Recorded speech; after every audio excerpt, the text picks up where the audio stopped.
కాకినాడ పట్టణంలో అయ్యప్ప స్వామి దేవస్థానం తర్వాత బహుశా ఎక్కువ ప్రసంగాలు చేసిన వేదిక నేను ఇదే అనుకుంటాను. ఇన్ని ప్రసంగాలు ఇక్కడి నుంచే చేశాను. ఇతర వేదికలకి ఉంది ఏడాదికి ఏదో 2 రోజులో 3 రోజులో, మహా అయితే పాపం వారం రోజులో 5 రోజులో ఇస్తానంతే, అంతకు మించి వెళ్ళేది లేదు. నేను కాకినాడ తర్వాత తరచుగా వచ్చే పట్టణం గుంటూరు పట్టణమే.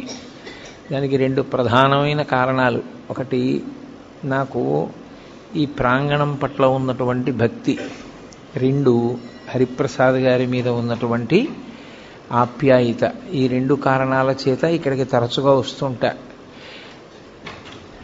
ఇక ఇవాళ నేను యథార్థానికి వచ్చినటువంటి పని సాయంకాలం ఆధ్యాత్మిక ప్రవచనం చేయడం కోసం వచ్చిన వాడను కాను. ఇవాళ ఉదయం ఏదో విద్యార్థులకు ఉపకార వేతనాలు ఇచ్చిన సందర్భంలో నువ్వేమైనా 4 మంచి మాటలు ఆ పిల్లలకి చెప్తావా అంటే వచ్చాను. సరే, ఎలాగో వచ్చాను కనుక సాయంకాలం వేళ కాసేపు ఏదైనా ఆధ్యాత్మిక ప్రవచనం కూడా చేయవయ్యా అంటే, సరే ఉత్తినే ఖాళీగా కూర్చుని ఏం చేస్తానని తప్పకుండా ప్రదోష వేళలో కాసేపు ఏదైనా భగవత్ సంబంధంగా మాట్లాడతానులేండి అని అన్నాను. శివ సందర్శన విధి అని మనకు ఒక ప్రత్యేకమైన పాఠం. శైవాగమమునందు శివ సందర్శన విధి అంటారు. అది శివ, లింగ అని 2 స్వరూపములు. శివ అంటే మంగళం, భద్రం, శోభనం, కళ్యాణం, క్షేమం, అంతా మీకు మంగళప్రదమైనటువంటివి కటాక్షించగలిగినటువంటి శక్తి స్వరూపమునకు శివ అని పేరు. అందుకే శివునకు అమంగళమునకు సంబంధం ఉండదు. అసలు ఆయన ఎన్నడూ అమంగళము చేయువాడు కాడు. ఎప్పుడూ మంగళం చేసేవాడెవరో, ఎప్పుడూ భద్రాన్ని చేకూర్చేవాడెవరో, ఎవరి అనుగ్రహం చేత శుభ పరంపర మనకి కలుగుతుందో అటువంటి మహానుభావుణ్ణి శివ అని సంకేతిస్తాం. శివునకు ఒక రూపము కాదు. యథార్థమునకు అసలు పరమేశ్వరుడికి ఒక రూపం ఉంటే కదూ. కోటేశ్వరరావు అంటే ఏదో ఒక రూపంతో ఉంటాడు. పరమేశ్వరుడికి అలా ఒక రూపం ఉండదు. ఆయన చేసినటువంటి చేష్టితముల వలన భక్తులను అనుగ్రహించాలనేటటువంటి ఆయన యొక్క కారుణ్య తీవ్రత వలన ఆయన అనేక రూపములను ధరిస్తాడు. అందుకని లీలారూపములు అని పిలుస్తారు. అవి 63 లీలారూపములు ఉన్నాయి పరమశివుడికి. 63 లీలారూపములలో అత్యంత శ్లాఘనీయమైనగా ప్రస్తుతి చేయబడేటటువంటి స్వరూపం, మనకి ఎప్పుడూ మనం దర్శనం చేసేటటువంటి స్వరూపం, ఒక చేతిలో త్రిశూలం పట్టుకుని ఒక చేతిలో ఢమరుకాన్ని పట్టుకుని ఉంటాడు. నటరాజస్వరూపంగా ఢమరుకాన్ని పట్టుకుంటాడు. ఒక్కొక్కచో శివస్వరూపంగా ఢమరుకాన్ని పట్టుకుంటాడు. ప్రధానంగా శివుడు అనేటప్పటికీ పట్టుకునేది త్రిశూలం. త్రిశూలం పట్టుకుని నిలబడ్డాడు అంటే అది శివ. త్రిశూలము అంటే లోకంలో ఉన్న నానుడు ఏమిటంటే అది పెట్టి పొడిచి చంపేస్తుంటాడు ఆయనని. అందుకొరకు కాదు ఆయనకు ఆయుధం. అది త్రైగుణ్యం శూలమేతస్య పరసు సత్యనిష్టత అని లింగపురాణం వ్యాఖ్య. త్రైగుణ్యం శూలమేతస్య, 3 గుణములు ఆయన చేతిల యందు ఉంటాయి. ఆ 3 గుణములే పైన ఉన్నటువంటి 3 పైకి పొడుచుకుని వచ్చినటువంటి శూలస్వరూపములు. ఈ 3 ఒక కర్ర లాంటి దానికి ఆధారభూతమై దాని నుండి పైకి ప్రసరిస్తాయి కొమ్ముల్లా. ఆ 3వ దండంలా ఉండేటటువంటిది ఏది ఉందో అది నిర్గుణ స్థితి. అసలు ఏ గుణము లేనటువంటి స్థితి పరమేశ్వరుడిది. అందులో నుండి 3 గుణములను ప్రసరింపచేయగలిగినటువంటి శక్తి స్వరూపుడు కూడా ఆయనే. అది చెప్పడానికి ఆయన త్రిశూలం పట్టుకుంటాడు. సాధారణంగా మీకు శివాలయం అంటే ఎక్కడ శివస్వరూపము ప్రకటనముగా ఒక రూపంతో కరచరణాదులతో ఉండదు. శివాలయం అంటే అది శివలింగాలయం అని గుర్తు. లింగస్వరూపమే ఉంటుంది శివాలయంలో. ఆ లింగస్వరూపమునకు ఒక రూపము లేదు. లింగము ఇలాగే ఉండాలి అని నిర్ణయమేం లేదు. చిన్న లింగం ఉంటుంది, పెద్ద లింగం ఉంటుంది, చాలా పెద్ద లింగం ఉంటుంది, వివిధ పదార్థములతో చేయబడినటువంటి శివలింగాలు ఉంటాయి. కొన్ని పడుకున్న లింగాలుంటాయి, కొన్ని కూర్చున్న లింగాలుంటాయి, కొన్ని నిలబడిన లింగాలుంటాయి. శివలింగాన్ని నిర్మాణం చేసినటువంటి తీరును బట్టి ఆ శివలింగం పడుకుందా, నించుందా, కూర్చుందా కూడా చెప్తారు. అటువంటి శివస్వరూపంలో శివాలయంలో లింగము అని ఉంటుంది. అసలు ఆ లింగము అన్న మాటకు అర్థమేమి అన్నది సక్రమంగా అర్థమైతే శివాలయానికి అసలు మనం ఎందుకు వెళ్ళాలి, ఎందుకు దర్శనం చెయ్యాలి, దర్శనం చేసి మనం పొందేటటువంటి ప్రయోజనం ఏమిటి అన్న దాని మీద ఒక అవగాహన ఏర్పడుతుంది. మీకు నేను తేలికగా అర్థమయ్యేటట్టు చెప్పాలి అంటే, లింగం అన్న మాట ఏకకాలమునందు రెండు అర్థములను గోచరింపచేస్తుంది. ఒకటి, నాకు ఒక అనుమానం వచ్చింది. ఏమిటి అనుమానం అంటే, సప్తధాతువులేగా ఎవరి ఎందున్నా, ఇప్పుడు ఈ సభలో ఉన్న ఎవరిలో ఉన్నవైనా నాలో ఉన్నవైనా కేవలము సప్తధాతువులే. చర్మము, రక్తము, మాంసము, కొవ్వు, అస్థి, శుక్ల, మేధ, ఈ 7 పదార్థములతోటే ఇన్ని శరీరములు తయారయ్యాయి. కానీ ఒక శరీరాన్ని పోలినట్టు వేరొక శరీరం ఉండదు. అలాగని తండ్రి పోలిక కొడుక్కి రాకుండా ఉండదు, ఏదో కూతురికి ఏ మేనమామ పోలికో తల్లి పోలికో వస్తుంది. మరి పోలికొచ్చినా ఒకేలా మాత్రం ఏ ఇద్దరు వ్యక్తులు ఉండడానికి అవకాశం లేదు. ఇంత భిన్నత్వంతో ఈ లోకాన్నంతటినీ ఆయన సృజించాడు. విశ్వము యొక్క మాట పక్కన పెట్టండి, అసలు ప్రపంచం యొక్క మాట పక్కన పెట్టండి, ఒకే వ్యక్తినే తయారు చేస్తున్నాడు ఆయన. మనుష్యుణ్ణి తయారు చేస్తున్నాడు. అందరికీ 2 కళ్ళు పెట్టాలి, అందరికీ ఒక ముక్కు పెట్టి 2 కన్నాలు పెట్టాలి, అందరికీ 2 చెవులు పెట్టాలి, అందరికీ నోరు పెట్టాలి, అందరికీ నుదురు పెట్టాలి, జుట్టు ఉంచాలి. కానీ 1,00,00,000 మంది వ్యక్తుల్ని ఏకకాలంలో చూసినా ఒక వ్యక్తిలా వేరొక వ్యక్తి ఉండకూడదు. ఇంత నిర్మాణ దక్షతతో, ఇంత గొప్పగా అదే పదార్థములతో ఇంత భిన్నత్వాన్ని తీసుకొచ్చేటట్టుగా చెక్కిన శిల్పి ఎవరు నాకు చూడాలనిపించింది అనుకోండి. నేను ఎక్కడో అక్కడ చూడాలి కదూ, వాడిని చూడాలని నాకు ఆతృత పుట్టింది. ఏదో మనం బదరీ వెళ్ళాలనుకున్నట్టు, కేదారం వెళ్ళాలనుకున్నట్టు, అరుణాచలం వెళ్ళాలనుకున్నట్టు ఆయన ఒక్కసారి చూద్దామని అనిపించింది అనుకోండి. అప్పుడు ఆయన లింగస్వరూపంతో ఉంటాడు. ఎందుకు లింగస్వరూపంతో ఉంటాడంటే, ఆ చెక్కినటువంటి వ్యక్తి ఉన్నాడే, ఈ లోకమునంతటినీ కూడా సృజించిన వాడు ఉన్నాడే, వాడు నిర్మించి విడిచిపెట్టలేదు. వాడు దీని వృద్ధికి నాశనానికి కూడా కారణమవుతున్నాడు. కొన్నాళ్ళు పెరగాలి జీవులన్నీ, పెరిగిన జీవులు లయమైపోవాలి, లయమైపోయినప్పుడు ఈ భూమి మీదే పడిపోవాలి, భూమిలోనే కలిసిపోవాలి. మళ్ళీ సృష్టింపబడినప్పుడు బయట ఉన్న పంచభూతములతోటే సృష్టింపబడాలి. ఇది పెరుగుతూ ఉండాలి, ఇదే మళ్ళీ తరిగిపోతూ ఉండాలి, ఇదే పడిపోతూ ఉండాలి. జీవుల యొక్క పాపపుణ్యములను దృష్టిలో పెట్టుకుని శరీరాల్ని మారుస్తూ ఉండాలి. లోపల ఉన్నవాడు జీవుడు, వాడికి ఏవో పాపపుణ్యాలున్నాయి, ఇవాళ ఇందులో ఉన్నాడు, ఇది పడిపోయిన తర్వాత వాడు ఇందులోకి వెళ్ళాలి, నిర్ణయం చేసి ఆ శరీరాన్ని సిద్ధం చేసి అందులోకి పంపాలి. ఇన్ని లెక్కలు కట్టుకుంటూ ఉండాలి, ఇన్ని విషయాల్ని చూస్తూ ఉండాలి, ఇన్ని విషయాల్ని నిర్వహిస్తూ ఉండాలి. అందుకే మీరు ఎప్పుడైనా దేవతా స్వరూపాల్ని చూస్తే సనాతన ధర్మంలో తామర పువ్వు పట్టుకుంటారు. ప్రతి వాళ్ళు ఓ తామర పువ్వు పట్టుకుంటారు. ఎందుకు ఆ తామర పువ్వు అంటే, తామర పువ్వు వికసనమునకు గుర్తు. వికసనము అంటే ఒక నిర్దిష్టమైనటువంటి వ్యూహముతో ఈ విశ్వము నిర్వహింపబడేటట్టుగా చేయగలిగినటువంటి ఏర్పాటు. భూమి తన చుట్టూ తాను తిరగాలి, తిరుగుతూ సూర్యుడి చుట్టూ తిరగాలి. భూమి తన చుట్టూ తాను తిరుగుతున్నప్పుడు ఒకే వేగంతో తిరగాలి, 24 గంటల్లో పూర్తి చెయ్యాలి. సూర్యుడి చుట్టూ తిరిగితే ఋతువులు ఏర్పడాలి, తన చుట్టూ తాను తిరిగితే రాత్రింబవళ్ళు ఏర్పడాలి. నక్షత్రములు భూమి కన్నా 1,00,00,000 రెట్ల పెద్దవైన మిణుక్కు మిణుక్కుమంటూ అంత దూరంలో అలాగే ప్రకాశిస్తూ ఉండాలి, స్వయం ప్రకాశకములై. భూమి లోపల ఎన్ని భోగ్య వస్తువులను దాచుకున్నా ఎంత ఉందో, ఎంత తవ్వుతున్నామో, ఎంత ఇస్తోందో, ఇంకా ఎంత మిగిలిందో ప్రపంచంలో తెలుసుకోగలిగినటువంటి వాడు లేడు. భూమి లోపల ఇంత ఖనిజ సంపద ఉంది, ఇంత వాడాం, ఇంకా ఇంత మిగిలింది చెప్పగలిగిన వాడు ప్రపంచంలో ఎవ్వడూ లేడు. ఎంత ఉందో తెలియదు, ఎంత తీస్తున్నామో తెలియదు, ఎంత ఖర్చు పెడుతున్నామో తెలియదు. ఇంత దాచిన వాడెవరు? అదిగో ఇవన్నీ నిర్వహిస్తున్నవాడున్నాడే, వాడు పరమేశ్వరుడు అని పేరు. ఆ పరమేశ్వరుణ్ణి చూడాలనేటటువంటి కుతూహలం కలిగినటువంటి వాడు ఆలయ ప్రవేశం చేసినప్పుడు లింగముగా దర్శనమిస్తాడు. లింగము అంటే గుర్తు. దేనికి గుర్తు? నీకు కలిగిన ఆర్తికి జవాబు చెప్పటానికి గుర్తు. అందుకే శివాలయంలోకి ఎందుకు వెళ్ళాలి అంటే, నీకు ఆర్తి కలిగితే వెళ్ళాలి.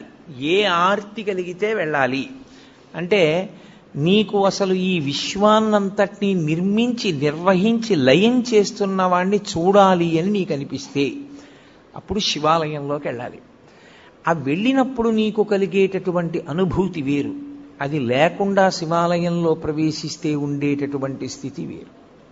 అందుకే లింగం నీకు కలిగిన ఆర్తికి జవాబు కాదు. పరమేశ్వరుడి వైపు నుంచి చూసినప్పుడు పరమేశ్వరుడికి అసలు రూపం ఏమిటి? ఈ రూపంతో ఉంటాడు పరమేశ్వరుడు, ఇంతే, ఇలాగే ఉంటాడు, ఇంకింతకన్నా భిన్నంగా ఉండడు అని నేను అన్నాను అనుకోండి, తప్పది. అసలు ఈశ్వరుడికి ఆకృతి లేదు. కొంచెం నేను దగ్గరికి తీసుకొచ్చి చెప్పాలి అంటే, యథార్థం అవుతుందని చెప్పలేను, దగ్గరికి తీసుకొచ్చి చెప్పాలంటే ఆయన మేలిమి బంగారము వంటివాడు. ఇప్పుడు ఆ బంగారంతో మీరు గొలుసు చేయించుకోవచ్చు, కేయూరం చేయించుకోవచ్చు, కంకణం చేయించుకోవచ్చు. అది నామరూపములుగా మీ ఇష్టాన్ని బట్టి మారుతుంది. కానీ అసలు పరమేశ్వరుడు ముద్ద బంగారం, దానికి ఏం రూపం లేదు, మీరు మార్చుకున్నారు. భగవంతుడు నాకు ఈ రూపంతో కనపడాలని ఆర్తి పొందినటువంటి భాగవతుల యొక్క కోరిక తీర్చడానికి ఆయన ఒక రూపాన్ని పొందాడు తప్ప ఆయనకంటూ అసలు రూపమే లేదు. ఆయన నిర్గుణుడు. అందుకే వేదాంత డిండిమం చేస్తూ శంకరాచార్యులు వారు అంటారు, పీఠం అంబమయం సర్వం శివలింగైశ్చ చిన్మయం సాకారంచ నిరాకారం నిర్గుణంచ గుణాత్మకం తత్వం తత్పరమం బ్రహ్మ ఇది వేదాంత డిండిమహ అంటారు. ఆయన నిర్గుణంలోంచి సగుణంగా వస్తాడు, కంటికి కనపడే రూపంలో వస్తాడు. ఎందుకు అలా రావాలి అంటే, ఏదో ఒక రూపంలో రావాలని కోరుకున్న భక్తుడు ఒకడున్నాడు, వాడి కోసం రూపం దాల్చాడు. లేకపోతే అసలు ఆయనకి రూపంతో ఉండవలసిన అవసరమే లేదు, అంతటా నిండి నిబిడీకృతమై ఉంటాడు. కాబట్టి ఆయనని ఒక రూపంతో చెప్పడం కుదరదు. ఒక రూపం చెప్పకపోతే మనసు నిలబడదు. అందుకే రూపం ఉన్నవాడా రూపము లేనివాడా అంటే, రూపముండి రూపము లేనివాడు. ఉంది, శివలింగం ఉంది, కానీ దానికి రూపం ఉందా? రూపం లేదు. అందుకే శివలింగానికి వేదాంతంలో అరూపరూపి అని పేరు. రూపమున్నది, రూపము లేనిది. ఇలా ఓ ఆకారం కనపడుతోంది, కానీ దానికి కాళ్ళ, చేతుల, ముఖమా? ఏమి లేవు. కాబట్టి అది అరూపరూపి. ఇప్పుడు ఆ శివలింగము ఒక గుర్తు. ఏమంటే అది ఒక గుర్తు అయితే దానికి శక్తి ఏం లేదు, అది ఒక గుర్తుగా మనం పెట్టుకున్నామంతే తప్పించి అది నిజంగా శక్తివంతం కాదా అని మీరు అంటారేమో. శివలింగానికి ఉన్నటువంటి శక్తి అసలు లింగ స్వరూపంలో ఉంది. ఎందుచేత అంటే, శివలింగం ఎలా ఉంటుంది? ఇలా ఉంటుంది కదా, గుండ్రంగా ఉంటుంది. ఇప్పుడు ఇలా గుండ్రంగా ఉంది అని నేను అన్నాను అనుకోండి, శివలింగం ఇంత ఉంది, ఇంతదైతే అప్పుడు అందులోకి పట్టేవి ఇంకొంచెం పెరిగాయా? ఈ గది అంతా అన్నాను అనుకోండి, అప్పుడు ఈ గదిలో అన్నీ అందులోకి పట్టేశాయా? గుంటూరంతా అని తిప్పాను అనుకోండి, గుంటూరంతా లింగంలో ఉందా? కాదు. ఆంధ్రదేశం అంతా అని తిప్పాను అనుకోండి, ఆంధ్రదేశం అంతా అందులో ఉందా? అలానే తిప్పుతూ ఈ బ్రహ్మాండం అంతా అన్నాను అనుకోండి, ఇప్పుడు ఈ బ్రహ్మాండం అంతా ఎందులో ఉంది? అందులోనే ఉంది. అంతా ఎందులో ఉందో అది లింగం, అంతా ఎందులో పెరుగుతోందో అది లింగం, అంతా ఎందులోకి కలిసిపోతోందో అది లింగం. ఇప్పుడు పరమేశ్వరుణ్ణి యథార్థముగా సూచించుటకు గుర్తు శివలింగము. కాబట్టి కంటితో కనపడినది కాదు, ఇది సర్వవ్యాపకమైతే, ఇది చుట్టుకుంటే నిజానికి దీనిలో ఈ బ్రహ్మాండమంతా ఉన్నది అని గుర్తుపట్టాలి. సరే, ఏమంటే ఊహ చేత గుర్తుపట్టమంటున్నారు మీరు. నిజమే, ఊహ చేత గుర్తుపడతాం. మన ఊహ చేత ఈశ్వరునికి శక్తి ఆపాదించడమా? అసలు నిజానికి శివలింగానికి ఏమైనా శక్తి ఉంటుందా? అక్కడ ఓ శివలింగం ఉందనుకోండి, ఇప్పుడు ఇక్కడ శివాలయంలో శివలింగం ఉంది, ఆ శివలింగానికి శివలింగంగా ఏమైనా శక్తి ఉంటుందా? నా ఊహ చేత నేను అలా ఆలోచించడమేనా అంటే, శివలింగమునకు 5 ముఖములు ఉంటాయి. 5 ముఖములతో ఉంటుంది. ఏది ముఖము అంటే, మీరు ఎటు విభూతి రాసి బొట్టు పెడితే అది ముఖం. 5 ముఖములు అని ఎందుకంటారంటే, తూర్పు, పడమర, ఉత్తరం, దక్షిణం 4 వైపులా 4 ముఖాలతో చూస్తాడు. పైకి ఒక ముఖంతో చూస్తాడు, 5 ముఖాలు. 5 ముఖాలతో ఉంటాడు కాబట్టే పంచాస్యుడు అని పేరు. ఇందులో గమ్మత్తు ఏమిటంటే 5 ముఖాలతో ఉండి ఏం చేస్తుంటాడు? 5 వైపులా చూస్తూ ఉండడమేనా ముఖంతో? కాదు. మీరు జాగ్రత్తగా గుర్తుపట్టగలిగితే శివాలయాలన్నింటిలోకి శివాగమంలో అత్యంత శ్రేష్టమైన శివాలయం, ఉత్తర క్షణంలో మీరు దర్శనం చేస్తే కోరికలను ఈడేర్చగలిగినటువంటి శివాలయం, దాన్ని మించి ఇంకొక శివాలయం ఉందని చెప్పడం సాధ్యం కాని శివాలయం పశ్చిమాభిముఖమైన శివాలయం. అంటే మీరు లోపలికి ప్రవేశించినప్పుడు ఆలయంలో శివలింగం పశ్చిమ ముఖాన్ని చూస్తే దాన్ని సద్యోజాత శివాలయము అంటారు. అది సద్యోజాత ముఖంతో చూస్తోంది. అది శివాగమంలో అన్ని శివాలయాల్లోకి శక్తివంతమైన శివాలయం అదే. ఈశ్వరుడు తూర్పుకి ఒక ముఖంతో చూస్తాడు, దాన్ని తత్పురుష ముఖము అంటారు. ఇప్పుడు ఇక్కడ ఉండే శివాలయంలో ఉండే శివలింగం తూర్పుని చూస్తోంది. తూర్పుని చూస్తోంది అంటే దాని ఉద్దేశ్యం ఏంటంటే, మీరు లోపలికి వెడుతున్నప్పుడు దేవాలయం కట్టినప్పుడు రాజద్వారానికి ఎదురుగుండా దాని ముఖం తూర్పు వైపుకుంటుంది. తత్పురుషము అంటారు. ఈ తత్పురుషం వైపు చూసేటటువంటి ముఖం, తత్పురుషమని పేరున్న ముఖం తూర్పుకి చూస్తే అది తిరోధానాన్ని చేస్తుంటుంది. తిరోధానము అన్న మాటకు అర్థం ఏంటంటే చీకటిలో ఉంచుతూ ఉంటాడు. ఆ ముఖంతో తెలియనివ్వడు. మాయాస్వరూపుడై లోకమునకు జ్ఞానము లేకుండా చెయ్యగలిగినటువంటి ముఖమునకు తత్పురుష ముఖమని పేరు. అది మాయ కమ్మిస్తూ ఉంటుంది అందరి మీద. నేను దాని గురించి మీతో బాగా ప్రస్తావన చేసే ప్రయత్నం 5వ ముఖం చెప్పినప్పుడు చెప్తాను, అప్పుడు మీకు తేలికవుతుంది. ఒక శివాలయంలో ప్రదక్షిణానికి మీరు వెళ్ళినప్పుడు మీరు మిగిలిన శివాలయాల్లో మిగిలినటువంటి ఆలయాల్లో ఎలా ప్రదక్షిణం చేస్తారో అలా చెయ్యడాన్ని అంగీకరించదు శైవాగమం. అసలు దక్షిణం అన్న మాట ఎక్కడి నుంచి వచ్చింది అని అడిగారు. మనుష్యుడు తూర్పు దిక్కుకి తిరిగి కూర్చుంటే ఆయనకి కుడి చేతి వైపుకి ఉన్నది ఏదో అది దక్షిణం. అందుకే దక్షిణ దిశ అంటారు. ఆయన దక్షిణ హస్తంతో ఇచ్చాడండి అంటారు. దక్షిణ దిక్కన్న పేరు ఎందుకు వచ్చిందంటే మనందరం తూర్పుకి తిరిగే కూర్చుంటాం. ఏ కార్యం చేసినా తూర్పుకి తిరిగి కూర్చోండి అంటారు. తూర్పుకు తిరిగి కూర్చున్నటువంటి వ్యక్తికి కుడి చేతి వైపుకి వస్తుంది కాబట్టి ఆ దిక్కుకి దక్షిణ దిక్కని పేరు. ఇప్పుడు మీరు తూర్పు ముఖంగా ఉన్న శివాలయంలోకి ప్రవేశించి నమస్కారం చేస్తే గృహస్థు ఒకలా ప్రదక్షిణం చెయ్యాలి, బ్రహ్మచారి ఒకలా ప్రదక్షిణం చెయ్యాలి, సన్యాసి ఒకలా ప్రదక్షిణం చెయ్యాలి. ముగ్గురు శివాలయానికి ఒకలా ప్రదక్షిణం చేయడానికి వీల్లేదు. గృహస్థు సవ్యాపసవ్యం చెయ్యాలి, బ్రహ్మచారి పూర్ణ ప్రదక్షిణం చెయ్యాలి, సన్యాసి అపసవ్య సవ్యం చెయ్యాలి. సవ్యాపసవ్యము అంటే గృహస్థ అయితే ఎడంచేతి పక్క నుండి తిరగాలి. ఎంతవరకు తిరగాలి? సోమసూత్రము కనపడే పర్యంతమే తిరగాలి. సోమసూత్రం అంటే శివాలయంలో అభిషేకం చేసిన తీర్థం బయటికి వెళ్ళిపోయేటటువంటి మార్గం. ఆ మార్గం కనపడుతోందనుకోండి, అభిషేక తీర్థం వెళ్ళడం కనపడుతోందనుకోండి, ఇక దాన్ని దాటకూడదు. గృహస్థు అక్కడ వరకే వెళ్ళి వెనక్కి తిరిగిపోవాలి. ఎక్కడ వరకు మళ్ళీ వెనక్కి తిరగాలి అంటే చండీశ్వర స్థానం వరకు తిరగాలి. చండీశ్వర స్థానం వరకు వెనక్కి వచ్చి మళ్ళీ వెనక్కి తిరిగి శివాలయంలోకి వెళ్ళాలి. అది గృహస్థు ప్రదక్షిణ. బ్రహ్మచారి అయితే ఇప్పుడు నేను నా కొడుకు కలిసి శివాలయంలోకి వెళ్ళాము, సోమసూత్రం పైకుంది. నేను ఈ గుళ్ళోకే వచ్చాను అనుకోండి, కాసేపు తూర్పు ముఖంగా ఉన్న ఆలయానికి నమస్కారం చేసి ఎడం వైపు నుంచి వెళ్ళి ఎడమవైపు నుంచి నేను గుడికి ఇలా తిరిగాను. ఎడం వైపుకి గుడి ఎటుంటుంది? నా కుడి భుజం వైపుకుంటుంది.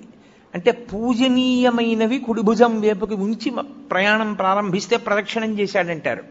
కుడి భుజం వైపుకు ఉంచి తిరుగుతున్నాను. చండీశ్వరుడి సోమసూత్రం వరకు వచ్చాను. బయటకుంది సోమసూత్రం, కప్పేసి లేదు. ఇక్కడ దేవాలయంలో కప్పబడి ఉంటుంది, పైకి తెలియదు సోమసూత్రం. పైకి ఉందనుకోండి, నేను ఇక దాటకూడదు గృహస్థుని, నాకు వివాహం అయిపోయింది.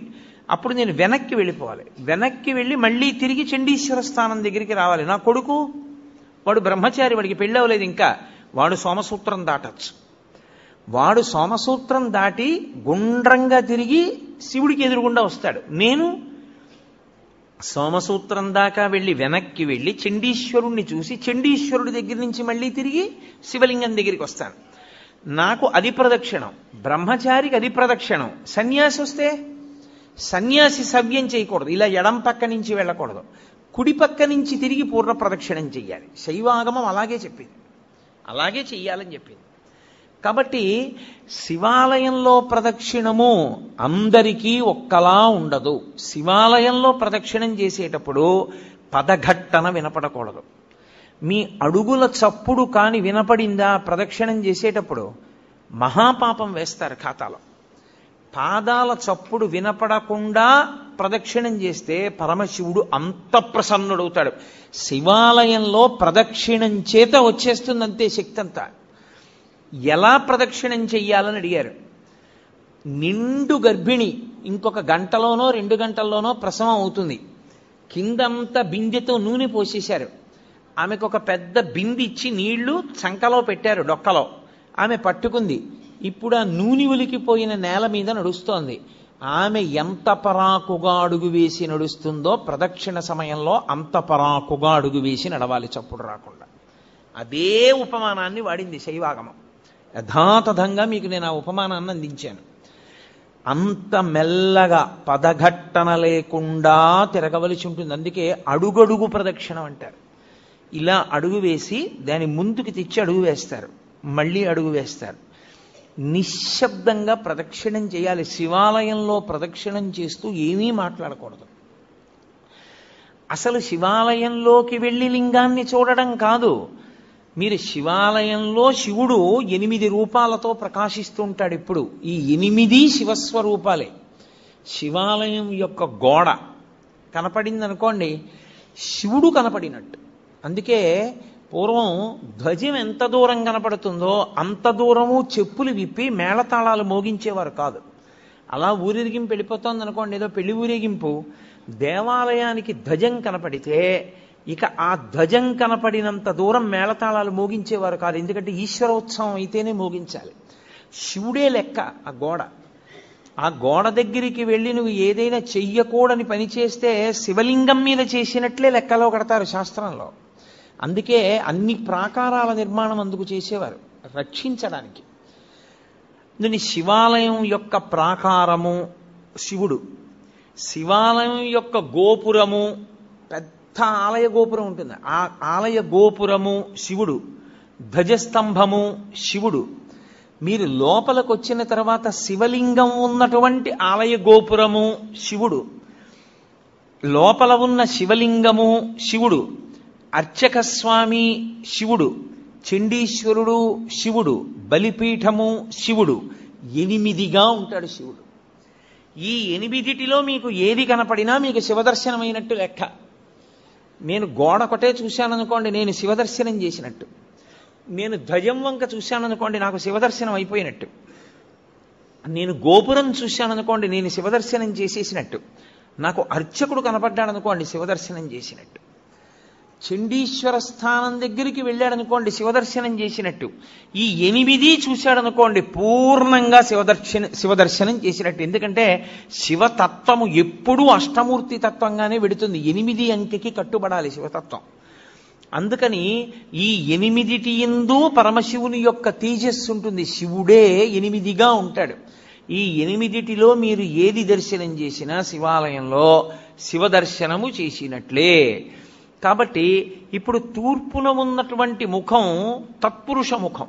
ఈ తత్పురుష ముఖం వాయువు మీద అధిష్టానంగా ఉంటుంది. ఉండి లోకమునంతటినీ తిరోధానం చేస్తూ ఉంటుంది. తిరోధానము అన్న మాటకు అర్థం మీకు నేను బాగా తర్వాత చెప్తాను. మీరు ప్రదక్షిణం చేస్తూ ఇలా ఎడం పక్కకు వస్తే దక్షిణ దిక్కు వస్తుంది. దక్షిణాన్ని చూస్తూ దక్షిణామూర్తి ఉండాలి శివాలయంలో. శివాగమంలో దక్షిణాన్ని చూస్తూ దక్షిణామూర్తి ఉండకుండా శివాలయం కట్టకూడదు.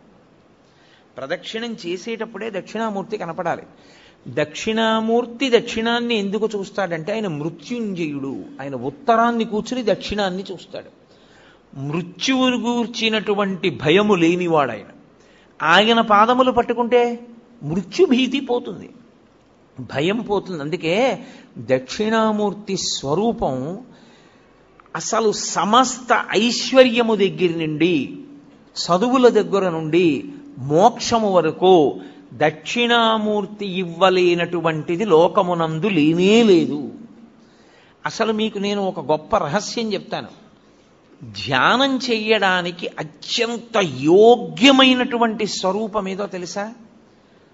చాలా గొప్ప స్వరూపం దక్షిణామూర్తి స్వరూపం. నేను హైదరాబాద్లో ఉపన్యాసాలు చెప్పేటప్పుడు ఉదయం వేళ దక్షిణామూర్తిని ఎలా ధ్యానం చెయ్యాలి అన్నది దాదాపు 10 రోజులు ఎంతో ప్రతిరోజు తరగతులు నిర్వహించాను. దక్షిణామూర్తిని కానీ మీరు ధ్యానం చెయ్యగలిగితే మీకు ఏది అభ్యున్నతిని కల్పిస్తుందో అవన్నీ మీకు ఈశ్వరుడు ఇచ్చేస్తాడు. ఆయన ధ్యానం చాలు. అంత మంగళప్రదమైన స్వరూపం, అంత అందమైన స్వరూపం, అంత సౌమ్యమైన స్వరూపం ధ్యానానికి వేరొకటి ఉండదు.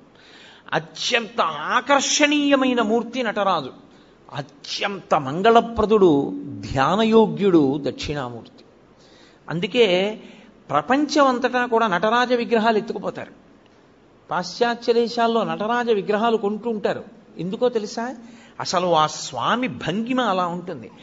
ప్రపంచంలో ఏ దేవతా స్వరూపంలోనూ కనపడనంత వేగం ఒక్క నటరాజుకే ఉంటుంది.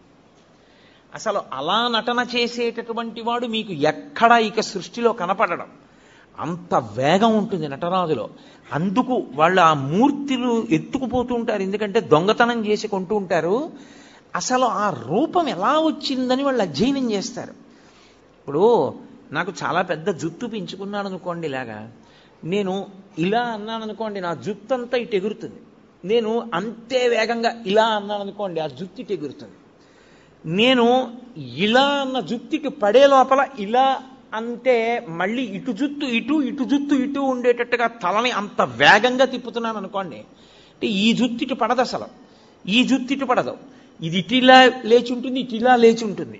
తలని నిలబెట్టి ఉంచలేదు, తిప్పుతున్నాను. అంత వేగంగా తిప్పుతున్నానంటే ఈ జుత్తు ఇటు పడడానికి కానీ ఈ జుత్తు ఇటు పడడానికి కానీ ఆస్కారం లేదు. ఇది ఇలా నిలబడిపోయి ఉంటాయి. అందుకే మీరు నటరాజస్వామి మూర్తిని చూస్తే ఇక్కడ కాదు, కాంచీపురంలో ఏకాంబరేశ్వర దేవాలయంలో ఉంటుంది మహానుభావుడి యొక్క దేవాలయం. మీరు అక్కడ చూడాలి. ఈ జుత్తు ఇలా ఉంటుంది, ఈ జుత్తు ఇలా ఉంటుంది. మీరు ఎప్పుడైనా నటరాజస్వామి మూర్తిని చూసి ఉంటారు, ఇంటికెళ్ళి మీ దగ్గర ఉంటే బాగా చూడండి. జుత్తు ఇలా ఉండదు, ఉండి కిరీటం పెట్టుకోడు, ఇది ఇటు ఇది ఇటు ఎగురుతూ ఉంటుంది. అంటే నటరాజులో ఉన్నటువంటి వేగం, ఆ వేగం ఎక్కడిది అన్నదాన్ని ప్రయత్నం చేశారు. అసలు ఈ సృష్టిలో కదలికలలో ఉన్నటువంటి వేగాన్ని నటరాజులో చూపించారు. అందుకే శివస్వరూపాల్లో అద్భుత స్వరూపం నటరాజు. అత్యంత ధ్యానయోగ్యము దక్షిణామూర్తి. చిన్న పిల్లలు ఇంట్లో ఉంటే చిన్న పిల్లల దగ్గర నుంచి రేపో మాపో వెళ్ళిపోతాడనుకున్నంత పెద్ద వయస్సున్నవాడి వరకు దక్షిణామూర్తి స్వరూపము ధ్యానయోగ్యమే. మిగిలిన ఏ రూపాలు, ఏ దేవతా స్వరూపాలు మీకు అలా ధ్యానయోగ్యములు కావు. అన్ని వేళలా మీరు ఒకే రూపాన్ని బ్రహ్మచారి, గృహస్థు, వానప్రస్థు, సన్యాసి నలుగురు ఒకే రూపాన్ని ఆరాధన చేయడం కుదరదు. నేను మీకు ఒక ఉదాహరణ చెప్పాలంటే, కృష్ణ పరమాత్మని నేను ధ్యానం చేశాననుకోండి, నేను గృహస్థుని కనుక ఆవు దూడ పక్కన ఉన్నటువంటి త్రిభంగి అయిన కృష్ణుండే నేను ధ్యానం చేయాలి. ఆవు దూడ లేని కృష్ణుణ్ణి సన్యాసి ఉపాసన చేయాలి. మారిపోతుంది. అందరూ ఒకలా చేయడానికి వీల్లేదు. అదే త్రిభంగి స్వరూపం అయిన దక్షిణామూర్తి స్వరూపం. చిన్నపిల్లలు దక్షిణామూర్తిని ఎంత ధ్యానం చేస్తారో అంత జ్ఞాపక శక్తి, అంత గొప్పగా స్ఫురణ శక్తి పెరుగుతాయి. ఐశ్వర్యం కావాలనుకున్నవాడు దక్షిణామూర్తిని రోజు ధ్యానం చేస్తే అంత ఐశ్వర్యం. ఆరోగ్యం కావాలనుకున్న వాడికి ఆరోగ్యం, జ్ఞానం కలగాలనుకున్న వాడికి జ్ఞానం. నేను మీకు యథార్థం చెప్పాలంటే, మీకు ప్రతిరోజు 1-2 నిమిషాలు దక్షిణామూర్తిని ధ్యానం చేయడం అలవాటైతే మోక్షము కరతలామలకము. అంత్యమునందు పరమేశ్వరుడే మీకు జ్ఞాపకం వచ్చి మోక్షానికి ఎడతాడు.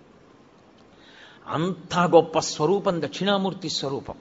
అది శైవాగమంలో మీరు దక్షిణ దిక్కుకి వెళ్ళగానే దక్షిణాన్ని చూస్తూ కనపడాలి ఆయన.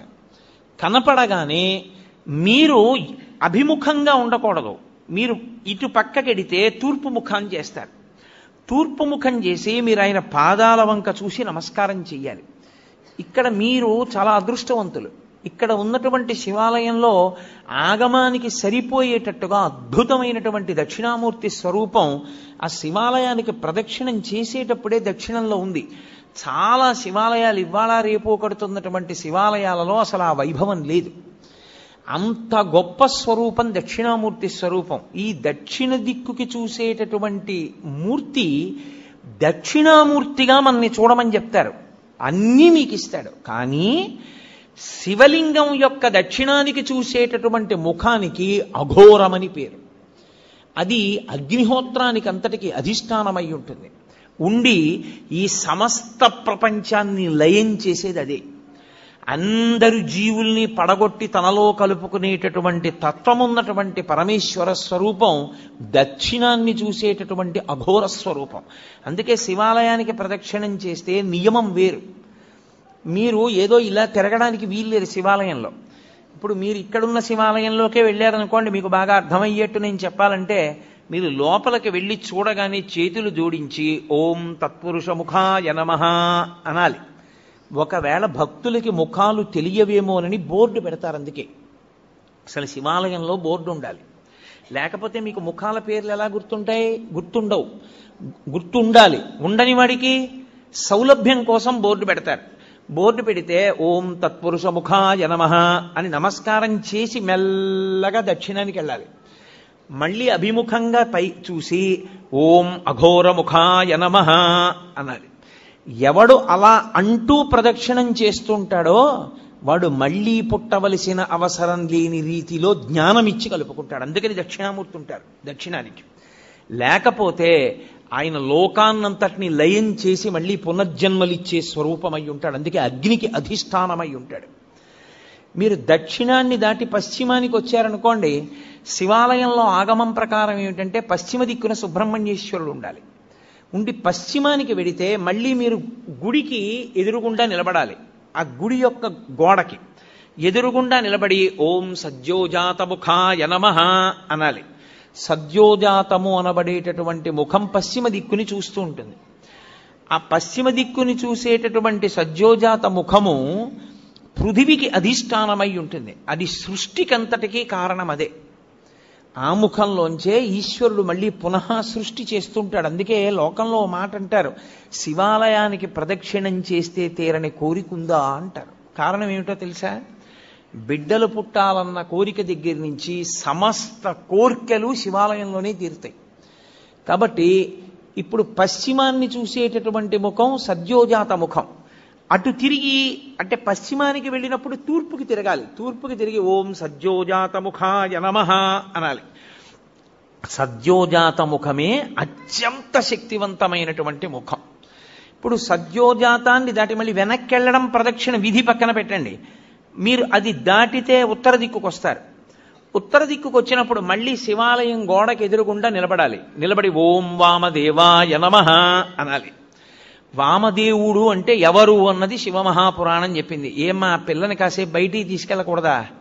ఎందుకమ్మా పిల్ల ఎందో ఏదో మాట్లాడుతూ ఉంటుంది, చిన్నపిల్ల దానికి ఏం తెలుసు, కాసేపు బయటికి తీసుకెళ్ళండి. శివమహాపురాణం ఆ ఉత్తర దిక్కున ఉండేటటువంటి శివుడి ముఖాన్ని వామదేవ ముఖము అని పిలిచింది.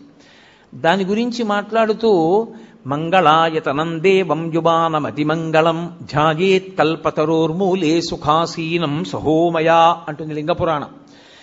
ఆ ముఖము నీటి మీద అధిష్టానం కాబట్టి అది ఏం చేస్తూ ఉంటుందంటే సమస్త మంగళములను మీకు కృప చేసేటటువంటి ముఖమదే. యథార్థమునకు అదే విష్ణు స్వరూపం, అదే విష్ణువు. అందుకే శివాలయంలోకి వెడితే అందరికీ నమస్కారం అయిపోతుంది. ఓం వామదేవాయ నమః అని అన్నారనుకోండి, లేకపోతే ఓం వామదేవ ముఖాయ నమః అంటే అనారోగ్యం ఉండదు. అందుకే శివాలయంలో ప్రదక్షిణాలు చేయండి అని ఎందుకంటారో తెలుసా? మెల్లగా ప్రదక్షిణం చేసి ఉత్తరానికి వెళ్ళి నమస్కారం చేస్తే సమస్త అనారోగ్యములకు హేతు ఎక్కడుంటుందంటే ఈశ్వరుడు నీటి ద్వారా అనారోగ్యాన్ని ఇస్తాడు. అందుకే బ్రతుకుట అంటే నీటి వలననే భోగము నశించుట, నీటి వలననే అనారోగ్యము, నీటి వలననే సంజీవనం సమస్తస్య జగత సలిలాత్మిక భవయుత్యుచ్యతే మూర్తిర్భవస్య పరమాత్మనః అంటుంది లింగ పురాణం. నీటి మీద ఆయన అధిష్టానం. మీకు అందుకే ఏదైనా ఊరు వెళ్ళారనుకోండి, నాకు అక్కడ కూర పడలేదండి అన్నావు, నాకు ఆ నీళ్లు పడలేదండి అంటాడు. అనారోగ్యమునకు కారణము నీరే, మనిషి పడిపోవడానికి కారణము నీరే. నీరు అంత శక్తివంతం. నీటి మీద అధిష్టానమై ఆయన ఉత్తరాన్ని చూస్తూ ఉంటాడు. ఆ ముఖానికి ప్రతిరోజు మీరు గోడవంక చూసి ఓం వామదేవ ముఖాయ నమః అన్నారనుకోండి, ఆయన మీకు ఏకకాలమునందు మూడిటిని కృప చేస్తాడు. ఒకటి, మీకు ఏదుందో దాన్ని ఉంచుతాడు, అది పాడైపోకుండా కాపాడతాడు. రెండవది, మీకు ఉత్తరోత్తరాభివృద్ధిని ఆయనే కల్పిస్తాడు. ఉత్తరోత్తర మీరు సంతోషంగా ఉండడానికి కావలసిన సమస్త అభివృద్ధి ఆ ముఖంలోంచే వస్తుంది. మూడు, వచ్చినటువంటి భోగస్థానములను మీరు అనుభవించడానికి వీలుగా దేహారోగ్యం ఉంచుతాడు. ఈ మూడు ఇంగ్లీష్లో సస్టినెన్స్ అంటారు, స్థితి ఉంచుట. ఈ పదంలోకి వెళ్ళేటటువంటి సమస్తమైనవి కూడా వామదేవ ముఖంలోకే వెళ్ళిపోతాయి. వామదేవ ముఖంతో ఉన్న మూర్తిని పూర్తిగా చూడాలంటే మీరు పశుపతినాథ్ దేవాలయం ఎదురుగుండా ఉన్న గోడ పైన ఉన్నటువంటి శిఖరం దగ్గర చూడాలి. శివమహాపురాణంలో ఎలా చెప్పారో అలాగే కల్పవృక్షం కింద కూర్చుని ఎడమతొడ మీద పార్వతీదేవిని పెట్టుకుని ఎంత సంతోషంగానో, ఎంత నవ్వుతూ ఉంటాడో. పరమశివుడు అంత ప్రసన్నుడై అంత నవ్వుతూ మీకు కనపడ్డం. వామదేవ ముఖంతో ఉండేటటువంటి పరమేశ్వరుడు అంత ప్రహృష్టవదనంతో ఉంటాడు. వెళ్ళి ఓం వామదేవ ముఖాయ నమః అంటూ ఉంటే చాలు, ఆయన ఎంతో ప్రీతి చెందుతాడు. తూర్పు ముఖాన్ని అలా ఉంచండి. 5వ ముఖం పైకి ఉందే, దాన్ని ప్రదక్షిణం పూర్తి చేసేటప్పుడు చూడాలి. మీ ప్రదక్షిణం పూర్తయిపోయాక శివాలయంలో లింగాన్ని చూసి బయటికి వచ్చేయకూడదు. ఒకసారి మీరు అక్కడే నిలబడి పైకి చూడాలి. ఇలాగా చూసి ఓం ఈశానముఖాయ నమః అనాలి. దానికి పేరు ఈశానము అని పేరు 5వ తలకాయకి. అది ఆకాశానికి అంతటికీ అధిష్టానమై ఉంటుంది. అదే మోక్షకారకం. ఇప్పుడు మీరు కొంచెం జాగ్రత్తగా గమనిస్తే నేను ఇందులో 5 ముఖముల చేత 5 కార్యములను ప్రతిపాదన చేశాను. సృష్టి, స్థితి, లయ, తిరోధాన, అనుగ్రహములు అని. సృష్టి కొత్తగా ఏర్పడుతూ ఉండడం, స్థితి ఉండడం, లయ పడిపోవడం, మళ్ళీ బ్రహ్మాండంలో కలిసిపోతూ ఉండడం.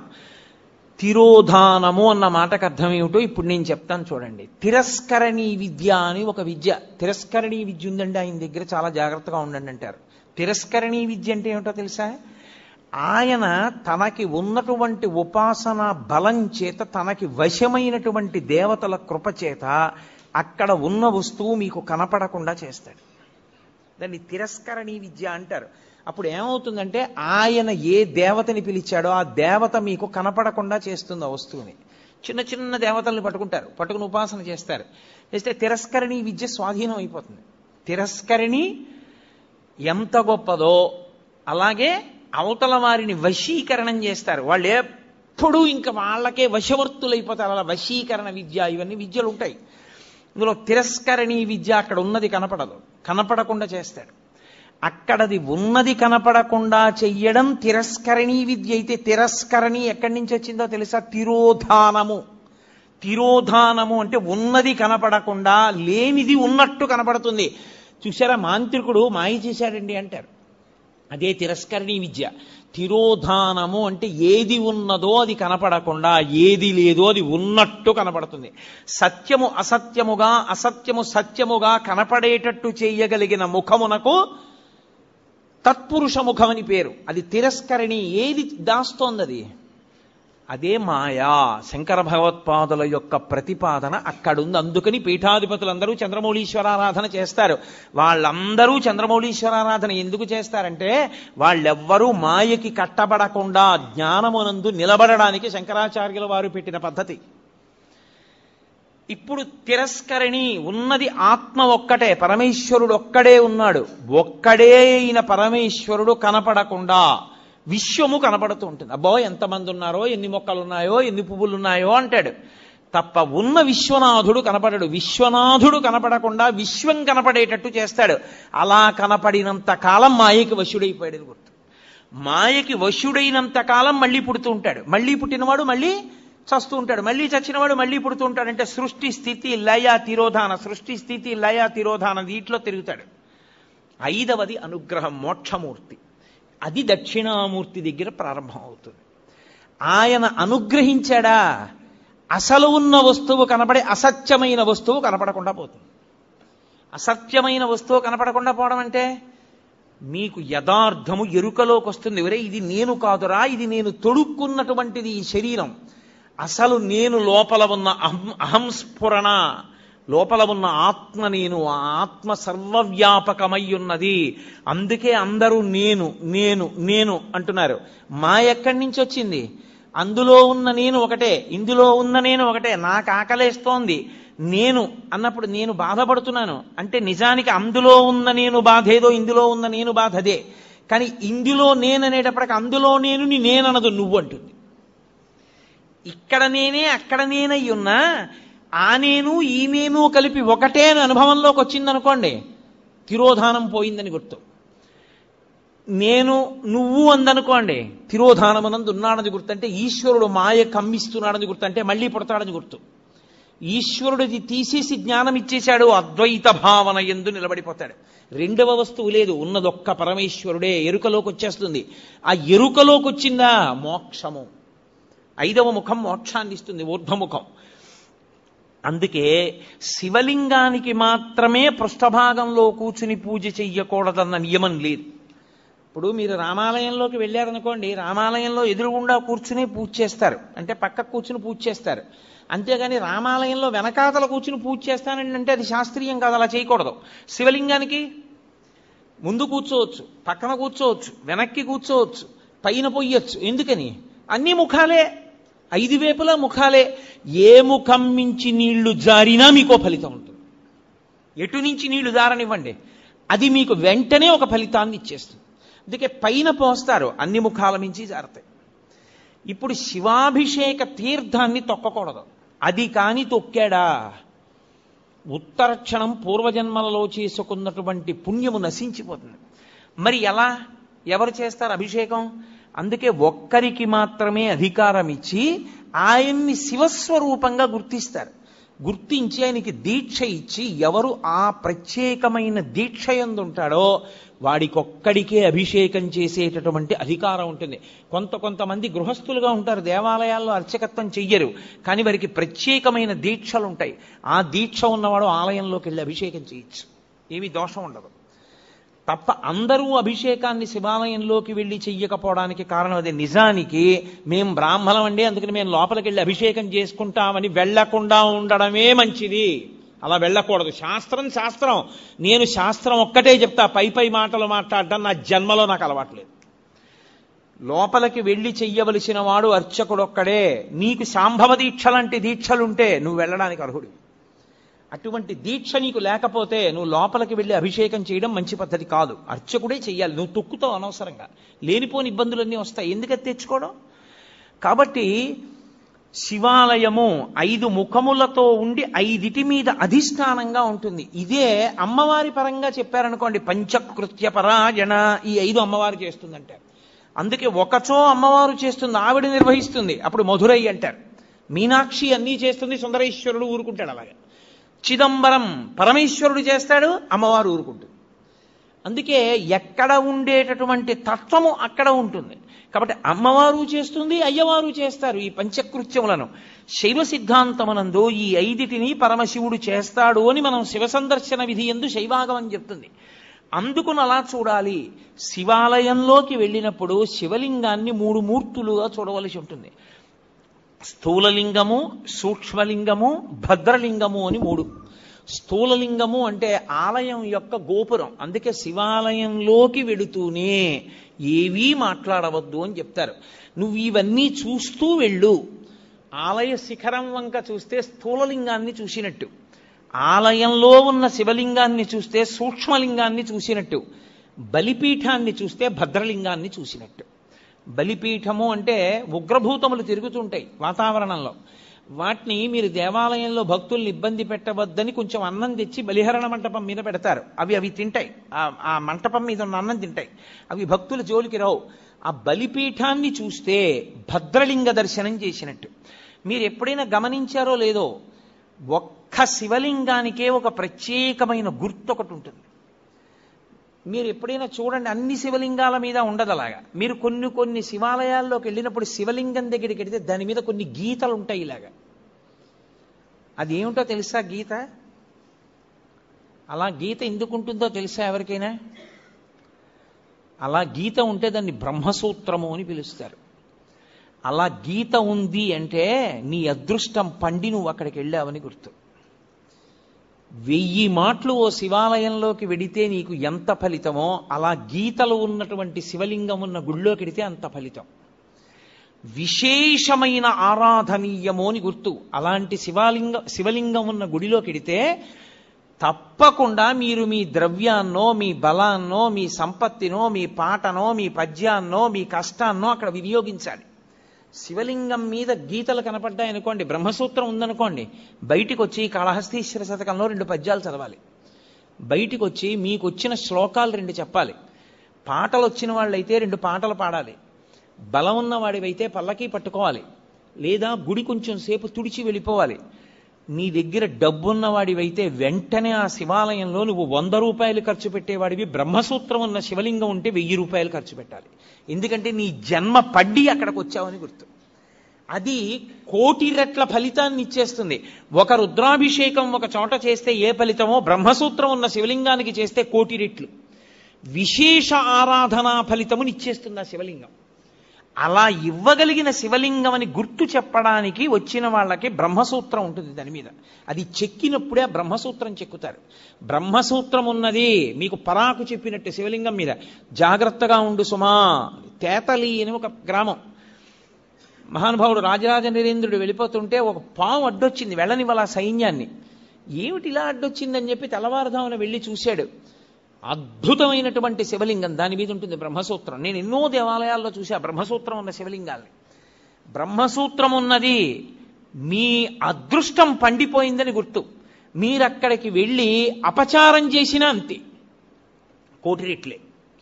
మీరు అక్కడికి వెళ్ళి ఏమీ చేయలేదు, కూర్చొని శివ శివ శివ శివ అనుకుని వచ్చేశారు. శివ శివ శివ శివ 4 మార్లు మీరంటే 4 కోట్ల మార్లు మీరు శివనామం చెప్పారని వేస్తారు. బ్రహ్మసూత్రం ఉన్న దేవాలయంలో ఏది చేసినా 1,000,000,000 అని గుర్తు. నేను మాటకంటున్నాను, దానికి లెక్క లేదు అసలు. విశేష అని శైవాగమం అంత గొప్పది బ్రహ్మసూత్రం ఉన్నది. అందుకే శివాలయంలోనే 2 సూత్రాలు ఉంటాయి, సోమసూత్రము బ్రహ్మసూత్రము. ఈ 2 ఉంటాయి. శివాలయం ఒక్కదానికే ఒక విశేషం ఉంటుంది. శివాలయంలో పరమేశ్వరుడు చెట్టు రూపంలో ఉంటాడు ఒక్కొక్క చోట. ఇక్కడ మారేడు చెట్టు కాశీ నుంచి తెచ్చి వేశారు అంటారు. అది ఎవరు వేశారండి? అది ఒక్కొక్క చోట పరమశివుడు, దేవాలయంలో ఉన్నటువంటి పరమేశ్వరుడు బయటికి వచ్చి చెట్టు రూపంలో నిలబడతాడు, కదులుతూ ఉంటాడు. మీరు పరమశివుడిని ఇలా ముట్టుకోవడం మీకు సాధ్యం కాదు, సంభవం కాదు, ముట్టుకోలేరు. కానీ ఒక్కొక్క చోట స్థల వృక్షము అన్న పేరుతో ఉంటాడు. అక్కడ లోపల ఉన్న శివుడే బయట చెట్టు రూపంలో ఉంటాడు. నేను మీకు ఉదాహరణ చెప్పాలంటే, కాంచీపురం ఏకాంబరేశ్వర దేవస్థానంలో మామిడి చెట్టు రూపంలో ఉంటాడు. లోపల శివలింగం ఎంత గొప్పదో పృథివీలింగం చెట్టు ఎంత గొప్పది. అలాగే వైదీశ్వరం వేప చెట్టు రూపంలో ఉంటాడు. ఎందుకంటే అక్కడ పేరే వైదీశ్వరం. ఆయన రోగ నివారణ చేస్తూ ఉంటాడు. రోగ నివారణ చెయ్యడానికి యోగ్యం వేప చెట్టు. అమ్మవారు అనుగ్రహించింది. 365 రోజులలోనూ అన్నిటిలోకి భయంకరమైనటువంటిది, అత్యంత ప్రమాదకరమైనటువంటి యమదంస్ట్రలు అంటారు. యముని యొక్క 2 కోరలుగా వర్ణింపబడినవి 2 ఋతువులు. ఒకటి శరదృతువు, 2 వసంత ఋతువు. ఈ 2 ఋతువులు అత్యంత ప్రమాదకారులు. చాలా మంది ఈ ఋతువుల్లోనే పడిపోతారు కనుక అమ్మవారు ఏం చేసిందంటే, కొత్త సంవత్సరం చైత్రం ప్రారంభమై వసంత ఋతువు రాగానే పసిబిడ్డల దగ్గర నుంచి వృద్ధుల వరకు కాపాడడానికి అమ్మవారే అనుగ్రహ రూపంలో వేప చెట్టుకి పువ్వుగా వస్తుంది. అందుకే వేప పువ్వుని తెచ్చి ప్రసాదంలో వేసుకు తింటారు కొత్త సంవత్సరం రాగానే. కారణం అది. ఆవిడ రోగనిరోధక శక్తినిచ్చి మృత్యుదంష్ట నుండి పైకెత్తుతుంది. శారదా నవరాత్రులు చేసిన వసంత నవరాత్రులకి ముందు చైత్ర శుక్ల పాడ్యమి నాడు ఈ ప్రసాదం తీసుకున్నా పరదేవతానుగ్రహం కలగడానికి కారణం ఏదో ఛాందసత్వంతో ఉతినే వేపు వచ్చిందని పెట్టడం కాదు. అమ్మవారు ప్రతిజ్ఞ చేసింది, నేను అలా వస్తాను, నన్ను మీరు ప్రసాదంగా స్వీకరించండి అని చెప్పింది. కాబట్టి ఒక్క శివాలయానికే బ్రహ్మసూత్రము, సోమసూత్రము, స్థలవృక్షము. మీకు కంచిలో లోపల ఉన్న పృథివీలింగం ఎటువంటిదో బయట ఉన్న మామిడి చెట్టు అంత గొప్పది. మీకు అలాగే వైదీశ్వరంలో ఆయన రోగ నివారక స్వరూపంతో ఉంటాడు. అది అంగారక క్షేత్రం. అక్కడ విశేషమైన శక్తి కుజుడికి. అక్కడికి వెళ్ళి పూజ చేస్తే కుజగ్రహం అనుగ్రహిస్తుంది. జాతకంలో ఉండకూడని చోట కానీ కుజగ్రహం ఉన్నదా చాలా ఇబ్బంది పెట్టేస్తుంది. దాని దోషాన్ని నివారించేది ఏది అంటే ఒక్క వైదీశ్వరం. వైదీశ్వరం కుజుడు పరమశివుని యొక్క కుమారుడు. అందుకే అక్కడ వైదీశ్వరంలో మహానుభావుడు రోగ నివారణ చేసేవాడుగాను ఉంటాడు. వైద్యుడిగా ప్రథమో దైవ్యోభిషక్ అని రుద్రాధ్యాయంలో ఆయనకి పేరు. ఆయనే ప్రథమ వైద్యుడు. ఆయన రోగములను నివారించడానికి దేవాలయం బయట వేప చెట్టు రూపంలో ఉంటాడు. అలాగే జంబుకేశ్వరం జలలింగం, జంబుకేశ్వరంలో నేరేడు చెట్టు రూపంలో ఉంటాడు. స్థలవృక్షం దేవాలయం వెనకాతలే ఉంటుంది నేరేడు చెట్టు.